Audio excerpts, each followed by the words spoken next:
恭喜啊，恭喜发呀，发大财！过完今天，终于可以坐等过年啦。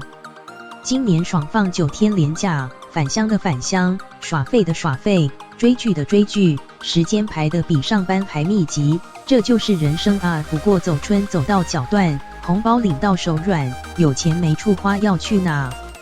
当然要走出家门，享受免费冷气、超大荧幕爽爽看，快一起直奔电影院！今天就透过调查，自1月20日上映的电影夯片，有哪几部被网友推到爆？不早点看可就跟不上话题啦。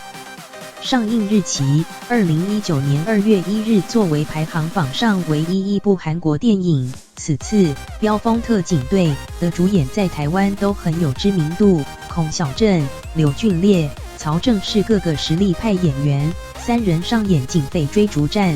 超热血的肇事逃逸组警察深入虎穴，就为逮捕有钱有势有名的疯子车手。三人在紧张刺激中又带出诙谐互动，保证让你又笑又揪心。上映日期：2019年2月1日。今年台湾贺岁片之一的疯狂电视台风电影，以电视台为背景，揭发台面上看不见的私利勾结，也有从业人员的热情。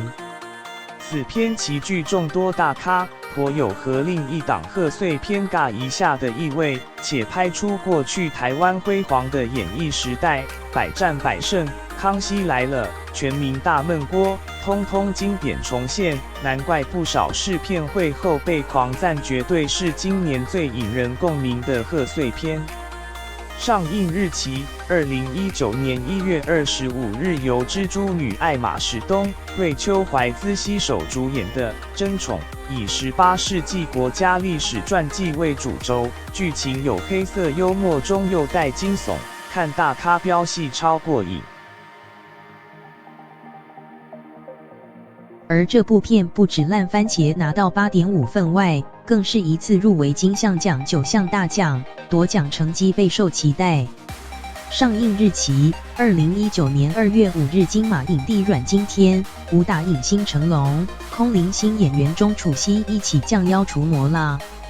春节主打的奇幻武侠剧情，撇除超会打的成龙外，阮经天此次不仅挑战有史以来最帅的燕赤霞，还留起小胡子，展现颓废强者样，和新一代的聂小倩上演一段凄美爱恋，重现经典之作。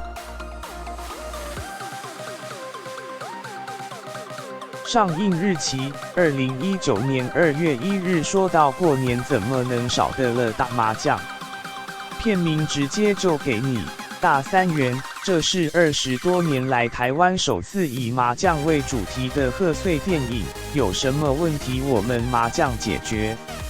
剧情和过往一样，有着相同的温馨搞笑剧情，还找来俊男美女张轩瑞和 Ella 纯家化配，人来疯 Ella 势必逗乐观众，把电影院屋顶都掀了。网络温度计。